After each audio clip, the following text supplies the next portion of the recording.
Hello, lovely people. So today I'm reading from Meditations on the Tarot, a journey into Christian Hermeticism. We're on part 2 of letter 20, the Judgement.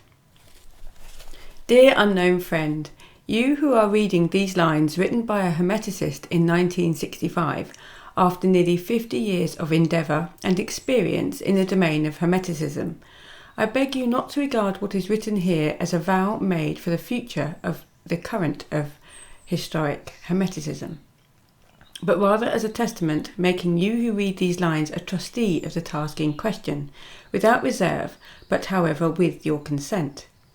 If you consent, do all that you judge to be proper, but one thing I implore you not to do is to found an organisation, an association, a society or an order which is charged with the task in question. For the tradition lives not thanks to organisations, but rather in spite of them. One should content oneself purely and simply with friendship in order to preserve the life of a tradition. It is not necessary to entrust it to the care of the embalmers and mummifiers par excellence, that organisations are, save for that founded by Jesus Christ. Let's return to the Akasha Chronicle. It can reveal itself, as you see in the human soul, either contracted to the point of an arrow, as with the aforementioned statements by Leibniz and Schiller, the world is the best of all conceivable worlds, and the history of the world is the judgment of the world, or by way of a series of tableaus or dramatic pieces which give rise to volumes of works on the esoteric history of the world and humanity. Whatever its mode of revelation, extremely abridged or in almost unlimited deployment, its effect is always the same: cosmic optimism. The faith of Pierre Teilhard de Chardin and an increased sense of historical responsibility, the preoccupation of Carl Gustav Jung. In other words, in this respect, your soul has the same gain, no matter whether you have the vision of long extracts from the Akasha Chronicle in your day consciousness, or whether you only have the psychic summary of it, the residue of the experience of the Akasha Chronicle undergone in night consciousness during sleep. The experience of the third chronicle, the Book of Life, always has the effect that belief in God and in ultimate universal salvation, including the devil, the faith of origin, becomes unshakable, and all experience of the second chronicle, that of the karma of the world, always has the effect that it awakens and intensifies the sense of the individual's responsibility for the universal lot, the meaning underlying the belief in 10 righteous men who justify the world. With respect to the first chronicle, the film which reproduces the past in all its details, experience of it is comparable to that of organised espionage. It supplies a quantity of items of information, useful and useless, in the jumble, from which the meaning and logical sequence must be extracted through a work which is essentially the same as that done by a well-trained journalist or historian, as an eyewitness of recent events. This chronicle hardly teaches, it only informs. And it informs in such a way that it supplies a mass of facts simultaneously, without any selection, and perhaps without relationship to the problem which interests you. The effect of experience of the first chronicle on the human soul is that the latter feels lost before an excessive number of unknown and even incomprehensible facts. It tires and fills to repletion even the most curious of minds. The foregoing describes the essence of the Akasha Chronicle, and the essential thing concerning this essence is its summarized magic, i.e. the vivifying and awakening effect that it produces when it becomes summarized.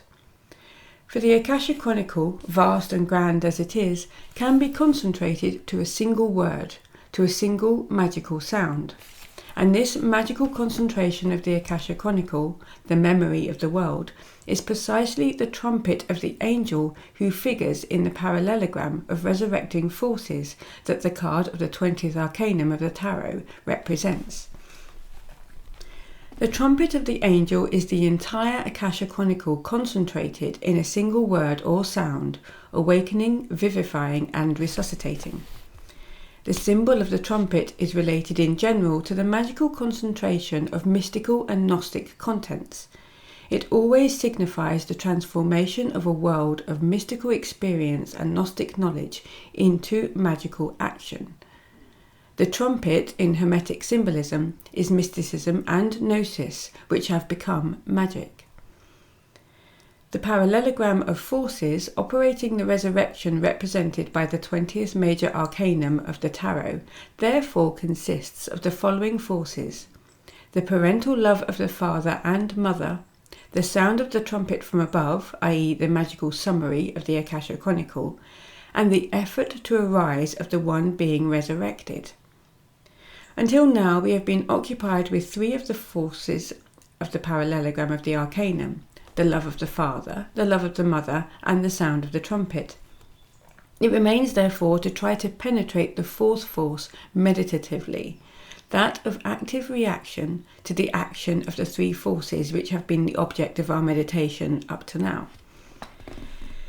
Thus it's a matter of considering such problems as the role of human endeavour, the theological problem of work and grace, the significance of resurrection if it is complete, i.e. embraces spirit, soul and body, or if it's only spiritual, and lastly, the nature of the resurrected body. It stands to reason that man cannot resurrect himself. All the religions, doctrines on resurrections, Zoroastrian, Judaic, Christian and Islamic, as well as the 20th arcanum of the tarot, are in agreement on this point. Man doesn't resurrect himself, he will be resurrected. Resurrection, whether we like it or not, come what may. In other words, is resurrection something which purely and simply happens to man without any participation on his part, or is it a comprehensive act which embraces the entire circle of that which is above and that which is below, including human will? Let's return once again to Lazarus' resurrection at Bethany. There Jesus, after being deeply moved in spirit, after having wept, after having been deeply moved again, and after having given thanks to the Father that thou hast heard me, cried in a loud voice, Lazarus, come out. And the dead man came out, his hands and feet wrapped with bandages and his face wrapped with a cloth. That's from John chapter 11, verse 34 to 44. Did Lazarus come out of the tomb like a somnambulant, obeying the order of a hypnotist, i.e. under magical constraint, or did he come out because the voice that he had heard had awoken in him all the love, all the hope, all the faith which vibrated in it, and thus he experienced the ardent desire to be near the one who called him? Eliphas Levi, in the third book of his work, The Key of the Mysteries, gives a positive answer to this question. He says, quote, the sacred books indicate to us the procedure which must be employed in such a case to recall the soul of the deceased person to his body. The prophet Elijah and the apostle St. Paul employed it with success. The deceased must be magnetized by placing the feet on his feet, the hands on his hands, the mouth on his mouth. Then concentrate the whole will for a long time, call to itself the escaped soul, using all the loving thoughts and mental caresses of which one is capable. If the operator inspires in that soul much affection or great respect, if in the thought which he communicates magnetically to it, the thaumaturgist can persuade in it that life is still necessary to it, and that happy days are still in store for it below, it will certainly return, and for the man of everyday science, the apparent death will have only been a lethargy. Now, following Eliphas Levi, it was the affection and respect that the Master inspired in the soul of Lazarus, just as it was the persuasion that life was still necessary for him, and that precious experiences were still promised to him here below, which made Lazarus come out of the tomb. Indeed, no one who has had a little authentic experience of the spirituality of the world could doubt that there was not a shadow of constraint in the miracle of Lazarus' resurrection, and consequently that there will not be any shadow of constraint in the universal miracle of the resurrection of the dead. The reaction of resuscitation at the sound of the trumpet and the parental love of the father and mother thus constitutes an essential factor in resurrection. The act of arising by the resuscitated adolescent, represented in the card of the 20th arcanum of the tarot, is therefore not a semi-mechanical result of the operation effected from above, but rather a free and conscious yes from the heart. Intelligence and will of the resuscitated one. Just as Lazarus came out of the tomb motivated by love, hope and faith, so does the adolescent of the arcanum, i.e. the spiritual exercise having resurrection as its subject, raise himself, being moved not by the sound of the angel's trumpet and by the force of appeal of his father and mother, but rather by his own reaction to this appeal and this sound, by his love, hope and faith in response to the appeal. The arcanum of resurrection is therefore one of morality pure and simple, wholly contrary to a pure and simple act of power. It's not a matter of a feat of force, no matter whether divine, angelic or human, but rather of the superiority of the moral order to the natural order, including death. Resurrection is not an all-powerful divine act, but rather the effect of the meeting and union of divine love, hope and faith with human love, hope and faith. The trumpet sounds from above the whole of divine love, hope and faith, and not only the human spirit and soul, but also all the atoms of the human body respond yes in chorus, which is the free expression, a cry from the heart of the whole being and of each particular atom of the love, hope and faith of man and of nature, which is represented by man. For man represents nature towards God, and he represents God towards nature. For this reason, in addressing ourselves to the Father who is in heaven, we say, "Thy kingdom come, thy will be done, on earth as it is in heaven." What would be the good of praying to the all-powerful Father for his kingdom to come and for his will to be done on earth as it is in heaven, if we were not the connecting link between him and nature? If the Father still reigned in nature, and if all that took place on earth were his will only, if he had not yielded his rule over nature to others, and if other wills than his were not developing on the earth. The earth, i.e. nature, has been given by the Father to the free human being as the field of deployment of his freedom. And it's this freedom alone which can, and is in the right to, address this prayer to the Father in the name of freedom, in the name of the whole of nature. Thy kingdom come, thy will be done on earth as it is in heaven. This prayer means to say, I desire your kingdom more than mine, for it's my ideal, and your will is the heart of hearts of my will, which languishes after your will, which is the way that my will seeks the truth to which my will aspires, and the life from which my will lives. This prayer is therefore not only an act of submission of the human will to divine will, but it is above all the expression of hunger and thirst for union with the divine will.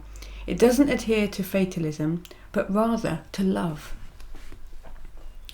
It is to St. Augustine that we owe the remarkable statement, God is more myself than I myself am. He knew how to pray the Lord's Prayer, for there is prayer with a capital P and prayer with a lowercase p. One learns to pray the Lord's Prayer little by little, by becoming more and more conscious of what it is essentially concerned with. For this reason, the Lord's Prayer that one prays in the Mass of the Catholic Church after the preparation, the reading from the Epistles and the Gospels, the oblation of sacrifice and consecration, and at the beginning of the participation in the sacrifice, communion, is preceded by the following words, Preceptis salutaribus moniti et divina institutioni formati ademus dicere, Pater Noster. Literally, illumined by the precepts of salvation and instructed by divine teaching, we dare to say, Our Father. But in practice, Let's pray with confidence to the Father in the words that our Saviour gave us, our Father. This means to say that the Lord's Prayer requires preliminary elucidation and instruction, for to truly pronounce the petitions of the Lord's Prayer, one has to have understood that our will is truly free only in union with that of God, and that God acts on the earth only through our free will united with His. Miracles are not proofs of divine omnipotence, but rather of the omnipotence of the alliance of divine will and human will. For this reason, anyone who preaches the pure and simple omnipotence of God sows atheism for the future, for he makes God responsible for the wars, concentration camps, and physical and psychic epidemics from which mankind has suffered and will suffer again. And sooner or later one arrives at the conclusion that God does not exist, because His omnipotence does not manifest where it should, without doubt, be manifested. The contemporary Marxist communist movement has, truth to tell, no other argument for the non-existence of God than the lack of direct intervention by the all-powerful divinity. This argument amounts to that of the rulers and soldiers against the divinity of Christ, when they said to the face of the crucified one, quote, "He saved others, let him save himself, if he's the Christ, the chosen one of God."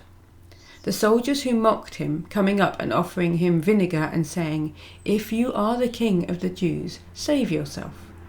One of the criminals who were hanged railed at him, saying, "Are you not the Christ? Save yourself and save us." That's from Luke chapter 23, verses 35 to 37 and 39. But the other criminal, crucified with him, understood that it was not omnipotence which was at stake, but rather love. And he said, "We are indeed justly under the same sentence of condemnation, for we are receiving the due reward of our deeds, but this man has done nothing wrong." And he said, "Jesus, remember me when you come in your kingly power."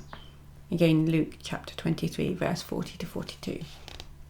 He said, "Your kingly power," meaning the reign of love, and not that of omnipotence, pure and simple. Thus, it's very dangerous to preach the omnipotence of God, and then to leave His sheep to extricate themselves from the inner conflicts that experience will sooner or later lead to. The petition of the Lord's Prayer, "Thy will be done on earth as it is in heaven," when well understood, guards us from making divine omnipotence a stake of faith. It teaches us that divine will is not done on earth as it is in heaven, and that it is necessary for human will to pray for it, i.e. to unite with it, in order that it may be done. It's similarly so for the resurrection. It's not a unilateral act of divine omnipotence, but rather an act resulting from the union of two wills, namely divine will and human will. Therefore, it's not a semi-mechanical event according to the scheme active will instrument, but rather a moral event, the effect of the free union of two free wills. The effect of the free union of two free wills? What effect? Resurrection is the synthesis of life and death, or using the accepted terminology of contemporary Hermeticism, the neutralization of the binary, life-death. This means to say that after the resurrection, the resuscitated one can act as if he were living, and at the same time, he's free from terrestrial links as if he were dead. On the one hand, the risen Christ appeared in the midst of his disciples and disappeared again. On the other hand, he ate with them. He materialized and dematerialized himself freely. He entered through closed doors and he ate boiled fish. He was therefore free as a disincarnated spirit, and could act, show himself, speak, and eat as an incarnated person. But there is one thing, a specific feature which the Gospel account mentions several times, that the risen Christ was difficult to recognize, that he hardly resembled the Master that the disciples and women knew so well. Thus Mary Magdalena took him to be the gardener. The 2 disciples on the way to Emmaus only recognized him at the moment that he broke the bread. The disciples did not recognize his appearance by the Sea of Tiberias, and it was only after he had spoken that John, initially alone, recognized him and said to Peter, "It is the Lord." When Simon Peter heard that it was the Lord, he put on his clothes, for he was stripped for work, and he sprang into the sea. Why was the risen Jesus Christ difficult to recognize? Because he was without age. He did not have the appearance of Jesus on the eve of Calvary, nor that of the time of the baptism in Jordan. Just as he was transfigured on Mount Tabor when he conversed with Moses and Elijah, so he was transfigured at his resurrection. The resurrected one was not only the synthesis of life and death, but also the synthesis of youth and old age. For this reason, it was difficult for those who knew him between the ages of 30 and 33 to recognize him. At one time he appeared older to them, at another time younger than when they had known him. And here we arrive at the full problem of the resurrection body.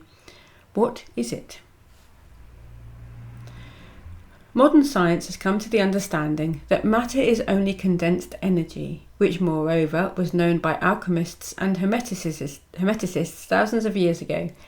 Sooner or later, science will also discover the fact that what it calls energy is only condensed psychic force, which discovery will lead in the end to the establishment of the fact that all psychic force is the condensation purely and simply of consciousness, i.e., spirit. Thus it will be known for certain that we walk not thanks to the existence of legs, but rather that legs exist thanks to the will for movement, i.e. that it's the will for movement which has fashioned the legs so as to serve as its instrument. Similarly, it will be known that the brain does not engender consciousness, but that it's the latter's instrument of action. Our physical body is therefore an instrument composed of the will for action and for perception. Its genesis is the vertical line: spirit, psychic force, energy, material organs, in descending order. Unfortunately, this vertical line is traversed by a horizontal one, which runs counter to the freedom of the spirit in the fashioning by the condensation of psychic forces and energy of the material instrument in conformity with its task and mission. If our physical body were only the product of our own spirit alone, it would be the perfect instrument of our spiritual freedom. But unfortunately, it's not so, because the vertical line of condensation is traversed by the horizontal line of heredity. This constitutes the cross of human existence on earth. Heredity interposes a foreign element between the individual free spirit and its instrument of action, the body. This is a factor which can change considerably the vertical process: spirit, psychic force, energy, material organs. It's another will, which mingles with the process of the fashioning of the instrument of action of the individual spirit, of a kind that the body becomes the instrument not only of the individual spirit, but also of the collective will of ancestors. Whatever the physical mechanism of heredity may be, the essence of the transmission to descendants of the physical and psychic characteristics of their ancestors is the imitation, voluntary or involuntary, of a ready-made model instead of a purely creative act from nothing, so to say. That is, instead of pure and simple creation without any external model for it. To imitate or to create. This is the choice and the trial of every soul in the process of incarnation. Now there are strong, i.e. creative souls, and there are weak, i.e. imitative souls. The stronger a soul is, the greater the independence from the semi-hypnotic influence of the model presented by the preceding generations of the family chosen for the soul's incarnation. For this reason, a strong incarnated soul shows in his or her psycho-physical personality fewer features traceable from the parents, and is in general less representative of family, people and race than of itself. He or she is more an individuality than a type. In contrast, a weak soul becomes an individual who seems to be only a pure and simple copy of the parents. In the former case, in the absence of sufficient information concerning the ancestry of the individual in question, it will certainly be said that the genes of a distant and unknown ancestor have prevailed. But whatever is said, the fact remains incontestable that there are some cases where heredity is reduced to a minimum, and that there are other cases where it manifests itself as almost all-powerful. Heredity is the same imitation at work in the organic domain as that at work with children in the psychic domain when they're learning to speak, to acquire useful habits, and to form the first social qualities. If a child learns to speak by imitating its parents, this is only the consequence of the prior practice and more profound imitation of the nervous system, the circulatory system, and the structure of muscles and bones from the shaping of the organism in the uterus during the prenatal period. Thus, every incarnated human being is the product of two shaping forces, the forces of imitation or heredity, and the creative force or self-realization of the eternal individuality.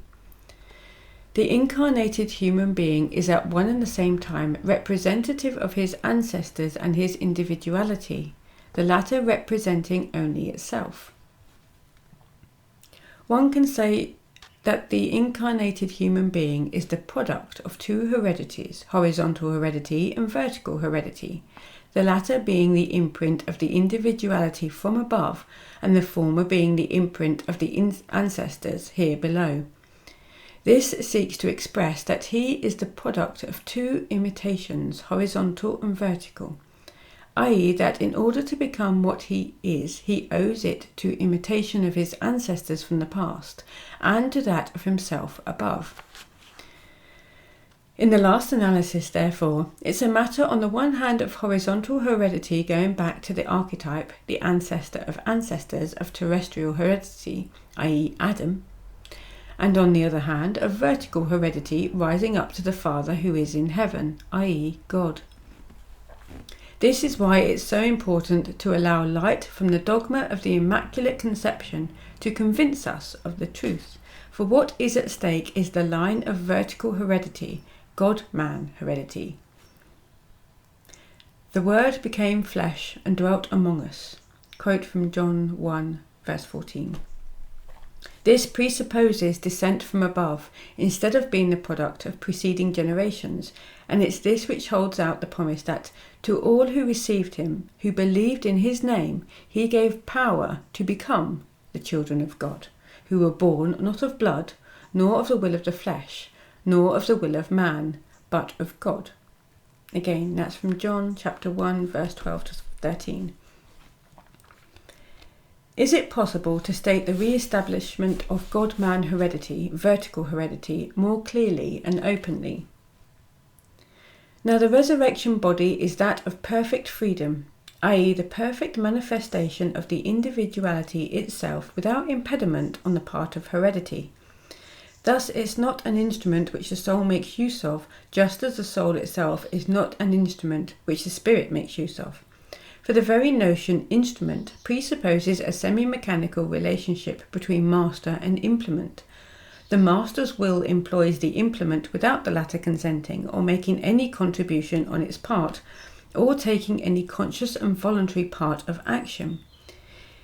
It is not so, it cannot be so, concerning the relationship between the soul and the resurrection body.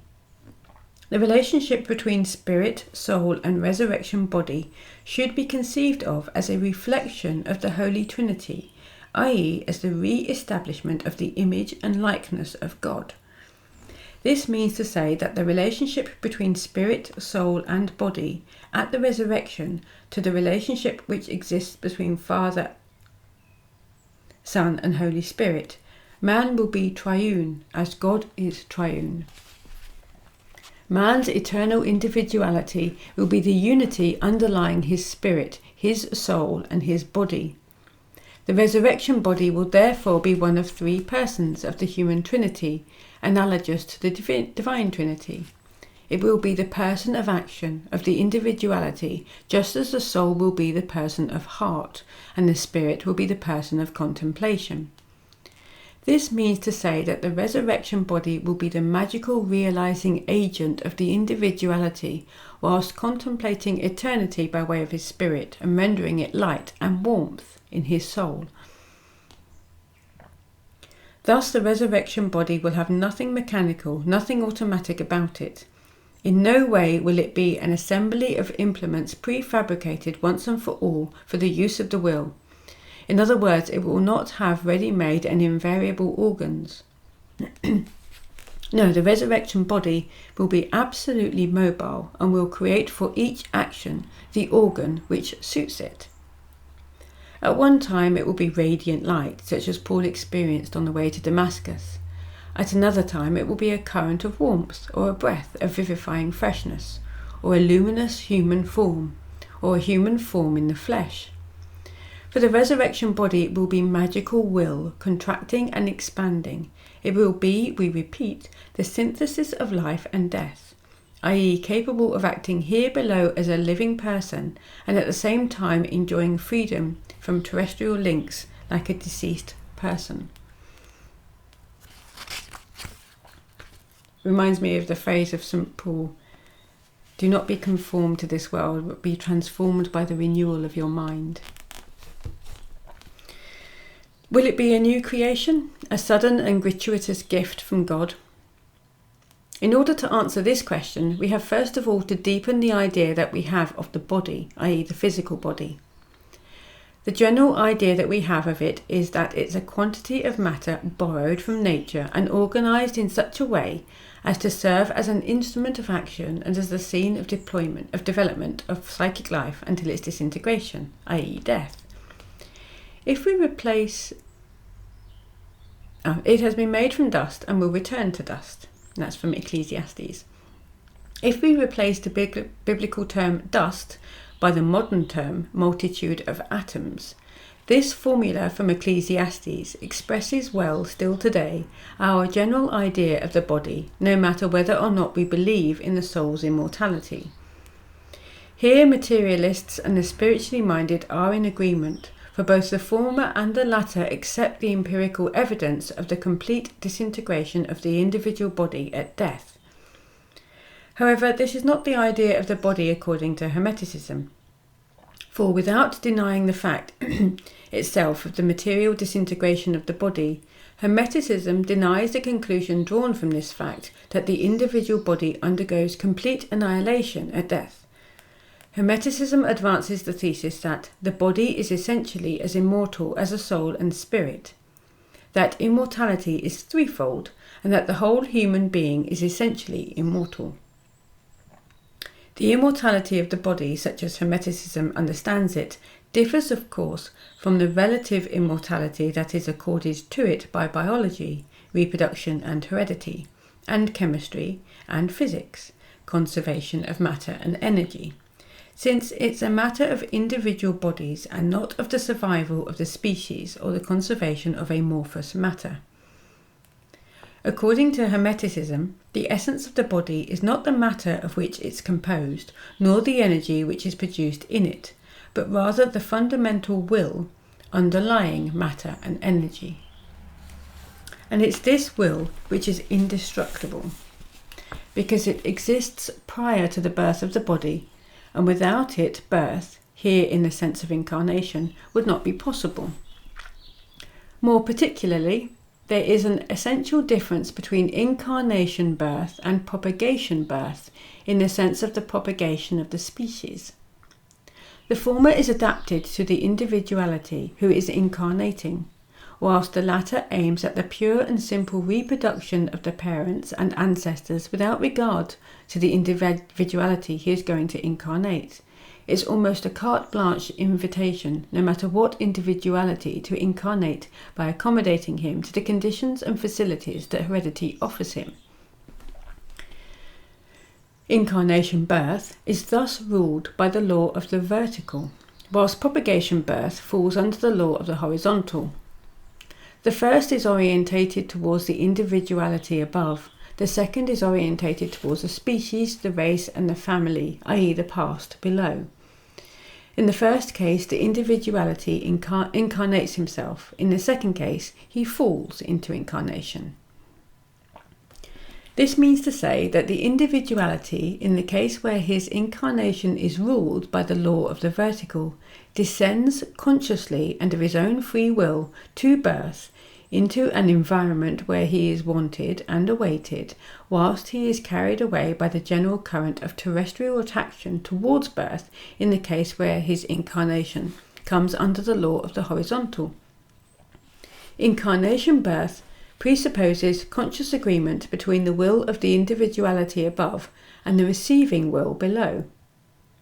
This is why all incarnation births are announced, preceded by knowledge of the individuality who is going to incarnate himself, due either to direct intuition, or to intuition revealing itself in dream, or lastly to revelation by means of a vision experienced by their future parents in full waking consciousness. Thus, not only the divine incarnation was announced to Mary by the Archangel Gabriel, but also the incarnation of John the Baptist to his father Zacharias, the incarnation of Isaac to Abraham and Sarah, the incarnation of Siddhartha, Gautama Buddha, to his mother Maya, and his father Suddhodana, king of Kapilavastu, the incarnation of Krishna to his mother Devaki, etc. Whatever the difference in the modes of preliminary enunciation for these incarnation births, and whatever the difference in their significance, as in the calibre of individual whose incarnation birth has been announced or revealed in each particular case, is a matter of one thing in common, namely the law ruling the incarnation of the individuality or birth under the sign of the vertical, which law demands that the two ends of the vertical line above and below are in free agreement of will.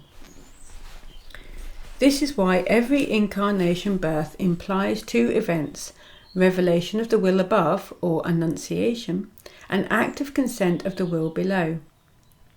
These two events, quite different as they are with respect to their mode, their significance, and the psychological and external circumstances in particular cases, are evident in the following formulae of Angelic Salutation. Angelus Domini Nuntiavit Mari, the angel of the Lord announced to Mary, and Ecce ancilla Domini mihi fiat secundum verbum tum. Behold, I am the handmaid of the Lord. Let it be to me according to your word. For these two formulae serve as column headings, so to say, comprising all particular cases of incarnation births ruled by the law of the vertical.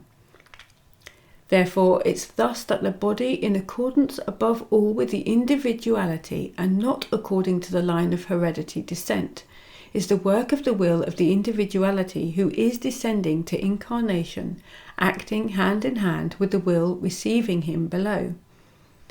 And it's this united will which constitutes the indestructible and immortal kernel of the body. It is the philosopher's stone, which arranges the matter and energy given by nature in such a way that it is adapted to the individuality, so that it becomes an imprint of it.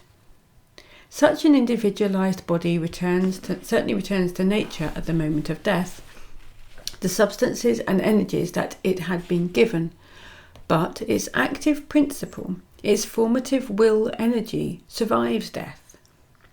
It is the living memory, the formative will memory of the body that's born, insofar as it is thus born under the law of the vertical. Thus the poet Baudelaire, in a moment of illumination through love, wrote, "And yet you will be similar to that filth, to that horrible infection, star of my eyes, son of my nature, you my angel and my passion. Yes, you will be like that, O Queen of Graces, after the last sacraments, when you go under the grass and rich blossomings to rot among the bones. Then, O my beauty, tell the vermin which will eat you with kisses, that I have kept the form and the divine essence of my decomposed loves." That's a poem by Charles Baudelaire. A Carry-On, it's called. Which, if you can get past the somewhat unpleasantness of some of the words, is actually really deep and beautiful when you really consider the import of what that means once the dissolution of the physical body and what remains. Baudelaire will not be alone in keeping the form and the divine essence of the body of the beloved. There is also one who is greater than he, and whose love is greater than his, who will guard them for all eternity. For if the love of the loving one preserves the form and the divine essence of the decomposed body of the person whom he loves, this is all the more reason for God, who is love, to preserve the form and the divine essence of this body. And it's this form and this essence which will resuscitate at its resurrection.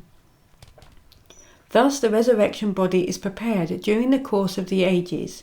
Each particular human incarnation is effected according to law of the cross, i.e. it is vertical and horizontal at the same time.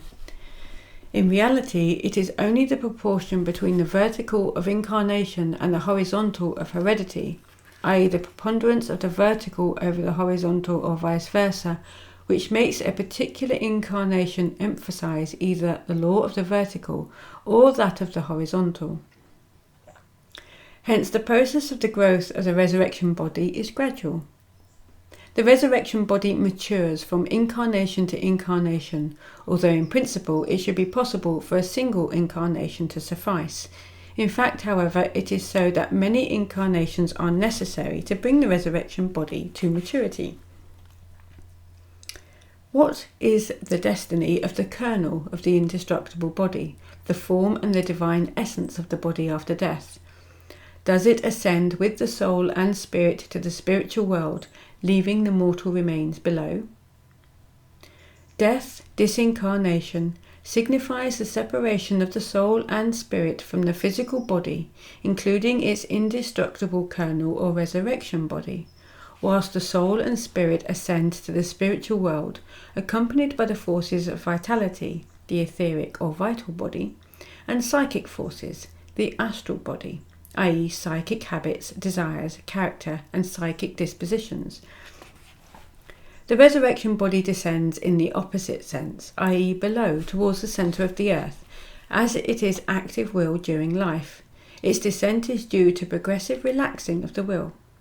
The latter withdraws more and more within itself instead of the effort concentrated previously on the task of rendering and maintaining the physical body in conformity with the soul and spirit of the incarnated individuality. This withdrawal of the resurrection body within itself after death amounts to what one understands by peace, in speaking of the peace of the dead. Remember, Lord, those who have died and sleep in peace, who have gone before us marked with the sign of faith, especially those for whom we now pray. This is said in remembrance of the dead during the Eucharistic prayer of the Catholic Mass. The rest that is the case with cemetery inscriptions and the sleep of peace of the prayer for the dead does not apply to saints who are active and work miracles of healing and help after their death, or to souls in purgatory who in their state of suffering are not at all sleeping or at rest, but rather to the indestructible kernels of the body of the dead. Thus Saul's sin in having made the witch of Endor evoke the departed prophet Samuel did not consist in his having made the immortal soul of Samuel descend to the earth, but rather in that he made the indestructible body of the prophet ascend from its place of rest below. Here is the relevant text. Quote, "The woman, the witch, said, 'Whom shall I bring up for you?' He, Saul, replied, 'Bring up Samuel for me.' When the woman saw Samuel, she cried out with a loud voice, 'The king!' Saul said to her, 'Have no fear, what do you see?' And the woman said to Saul, 'I see a god coming up out of the earth.' Then Samuel said to Saul, 'Why have you disturbed me by bringing me up?'" That's taken from 1 Samuel. Similarly, in St. Matthew's account of the death of Jesus, it's not a matter either of souls descending from above or of phantoms, remains electrified by the passions and habits of the dead, but rather of the resurrection bodies of saints ascending or coming out of the tombs. Here is the relevant text. Quote, Jesus cried out with a loud voice and yielded up his spirit. And behold, the curtain of the temple was torn in two from top to bottom, and the earth shook, and the rocks were split. The tombs also were opened, and many bodies of the saints who had fallen asleep were raised. And coming out of the tombs after his resurrection, they went into the holy city and appeared to many. And that's taken from Matthew chapter 27, verse 50 to 53. Thus the evangelist is specific concerning the fact that it was the bodies of the saints which came out of the opened tombs and which appeared to a large number of people in Jerusalem, and not the souls of the saints which descended from heaven and which were revealed to the inhabitants of the holy city.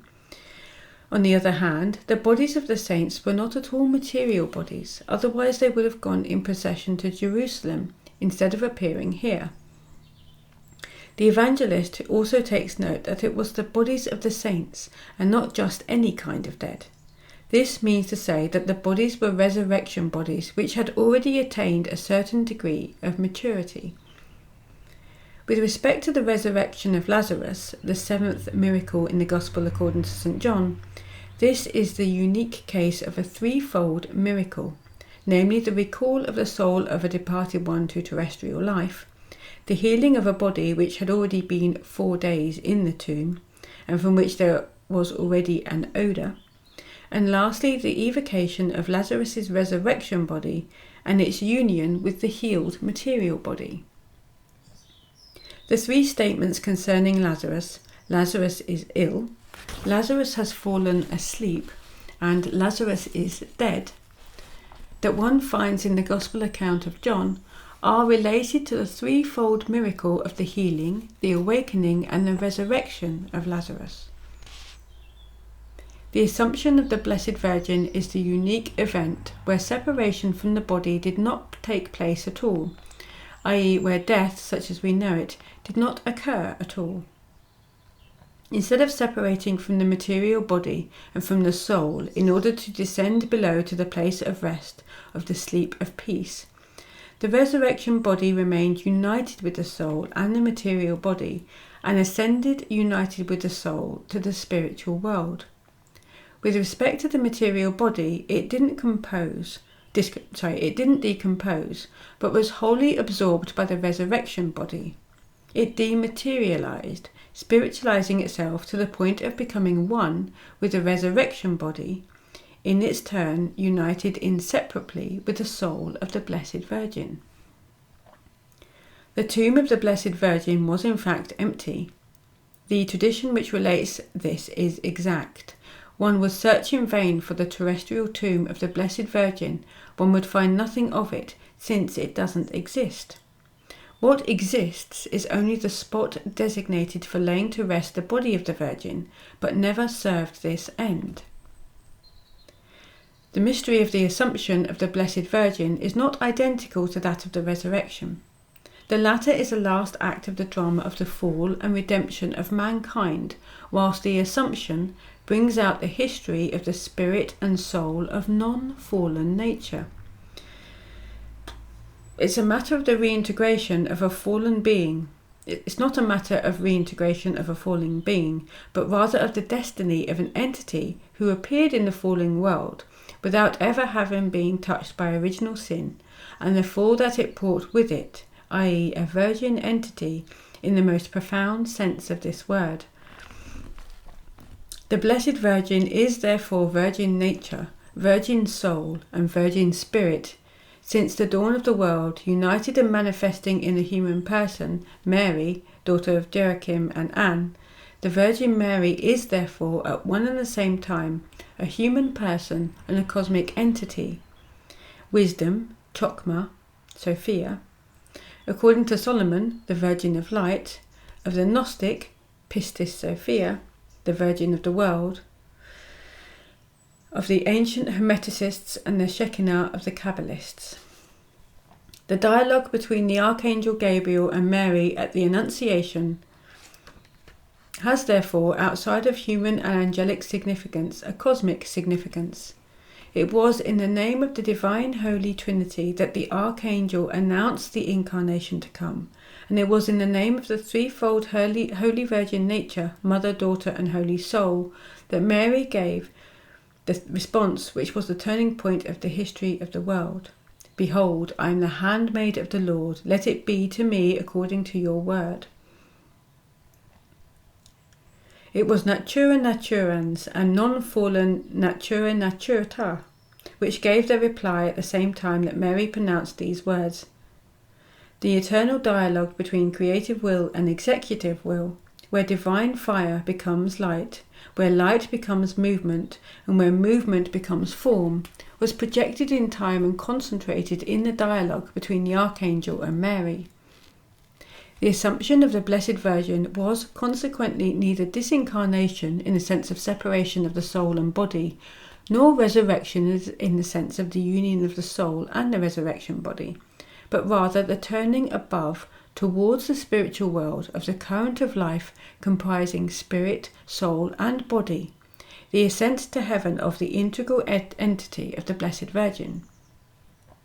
Thus it follows from the preceding that the resurrection is the union of the spirits and souls of the dead with their immortal bodies, their resurrection bodies, which will be awoken by the sound of the trumpet from above, and which will ascend to meet the descending souls. They will unite with the latter, never more to separate from them. Thus the eternal incarnation will begin. The epoch of cosmic history called the Bible the heavenly city of New Jerusalem. Excuse me, that's got me quite emotional, that bit. The universal resurrection has, however, another important aspect, which has given the 20th major arcana of the tarot its traditional name, the Judgement.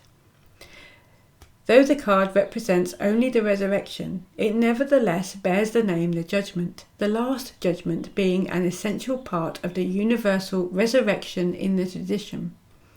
Tradition not only associates the resurrection and the last judgment, but also regards them as identical, as a single event seen from two sides. On what basis does the tradition draw an identification between the resurrection and the last judgment? The resurrection is the final victory, not only over death, as the separation of the soul from the body, but also over sleep, as the separation of the soul from the world of action, and over forgetfulness, as the separation of consciousness from the world of past memories. This means to say that resurrection signifies not only the re-establishment of the integral unity of the spirit, soul, and body of the human being, but also the uninterrupted continuity of his activity and the uninterrupted continuity of his consciousness, the whole of his memory. Now, the emergence of complete memory of the entire past is equivalent for consciousness to the last judgment, where the whole part is reviewed in the light of conscience. It's conscience itself, the soul itself, which will judge itself. And it will then find that it is guilty under all the headings of accusation of divine law which live in the completely awakened conscience. It's not authorized to justify itself. Justification lies in the realm of the divine, and it's only the divine that is authorized to justify. Thus there will at first be the realization of the complete equality of all members of the human community in the consciousness of their errors and faults. This consciousness will be common to great initiates, high priests, heads of nations, and simple workers in the diverse domains of human effort in the past.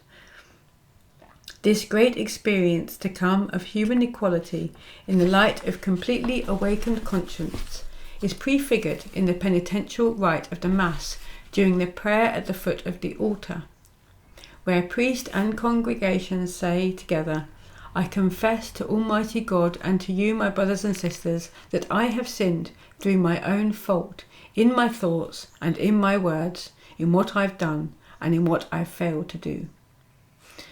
All strike their breast 3 times in saying the words, mea culpa, mea maxima culpa. This rite, whose aim is to awaken the conscience of all and each, is at the same time that of complete human equality before the divine law, which operates in conscience. It prefigures the equality at the Last Judgment. Thus, the Last Judgment will be essentially the experience by mankind of awakened conscience and completely restored memory. It will be mankind itself who will judge itself. It will be mankind alone who will play the role of the accuser. God will not accuse anyone. He will only acquit, justify, and forgive. It is in response to the act of accusation that the emergence of complete memory of the whole past of mankind will call forth that he will open the book of life, i.e., he will bring to light what we have called the third Akasha Chronicle, the tableau of divine memory containing all that from the past of mankind which is worthy of eternity. This will be the divine defence speech at the Last Judgment, the act of indulgence, absolution, and pardon. The Last Judgment will be the sacrament of penance on a cosmic scale, comprising universal confession and universal absolution. It will only be the impenitents who will exclude themselves from the grace of universal absolution, though it's difficult to imagine impenitence in this situation. The Church Father Origen could not do so, and believed that everyone, including the hierarchies of evil with Satan at their head, will be saved. Was he right or wrong? By way of answer, I will pose these two questions. Is there in the world any person or group of people who know with certain knowledge who will be impenitent in the distant future?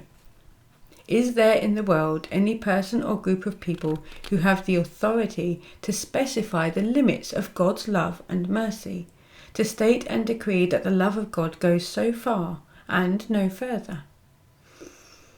These two questions are addressed to those who believe themselves to be in a position to affirm that Origen was wrong in believing in universal salvation. In cases where they cite the scriptures in their answer, the prophetic books, the Gospels and the Apocalypse, which speak of the fate of the damned, they should take into consideration the fact that neither the prophets nor the Gospels nor the Apocalypse treat the fate of the damned as inevitable for whoever this may be. They say that if human and hierarchical sinners are impenitent, if their conscience does not awaken by the end of time, if sinful souls refuse to the end to profit from their innumerable occasions which will be offered to them to turn towards the good, then their fate will be such as it is depicted in the scriptures as the lot of the damned. In other words, the lot of the damned is certainly real, but there is no one who is to be excluded from salvation. It's not the fear of hell, but rather the love of God and of good which ought to motivate the choice of souls. The Last Judgment will be the last crisis. The Greek word for judgment is crisis, with a K. Friedrich Schiller said rightly that the history of the world is the judgment of the world. It is a continual crisis, the stages of which are historical epochs. The Last Judgment will therefore be the culminating point of history. It will be simultaneously the aim, the meaning, and the summary of history condensed, i.e. the crisis that is in question in all the particular crises of history. For this reason, Jesus Christ, who is the moral and spiritual centre of gravity of history, will be present there. The second coming will be the objective manifestation of the stake of history. In this sense, Jesus Christ will be the judge at the Last Judgment. His presence alone will set in relief all that which is not like him, all that which is incompatible with him for the awakened conscience. But he will not restrict himself to being present. He will participate in the Last Judgment and will take an active part, namely that of judge. But he will judge in his own way. He will not accuse, he will not condemn, and he will not impose punishments. Rather, he will give forces to souls undergoing the trial that the awakening of conscience and complete memory entails. Christ's judgment is the comforting of those who judge themselves, and his eternal commandments addressed to those who judge others. Let him who is without sin cast the first stone. It is thus that Jesus Christ judged during his life, thus that he judges now, and thus that he will judge at the Last Judgement. Our meditation on the 20th Arcanum of the Tarot, that of Resurrection and the Last Judgement, is approaching an end. This is not to say that all that is essential has been said, but that the most essential of the essential is treated within the limits of the framework of an Arcanum of the Tarot, limits that we have set in order to be able to carry through these meditations on the major Arcana of the Tarot. Thus, it is now a matter of summarizing. Resurrection is the magical operation, divine and human at the same time, in which divine love and human love overcome forgetfulness, sleep, and death. For love never forgets. It is always vigilant, and it is stronger than death. At the resurrection, the human spirit and soul descend from above and unite with their immortal body, which ascends to meet them. It is the love of the Father which makes souls and spirits descend to eternal incarnation, and it's the love of the Mother which makes the resurrection bodies which rest in the womb of the Mother ascend. Resurrected man will be the image and likeness of God. He will be triune as God is triune.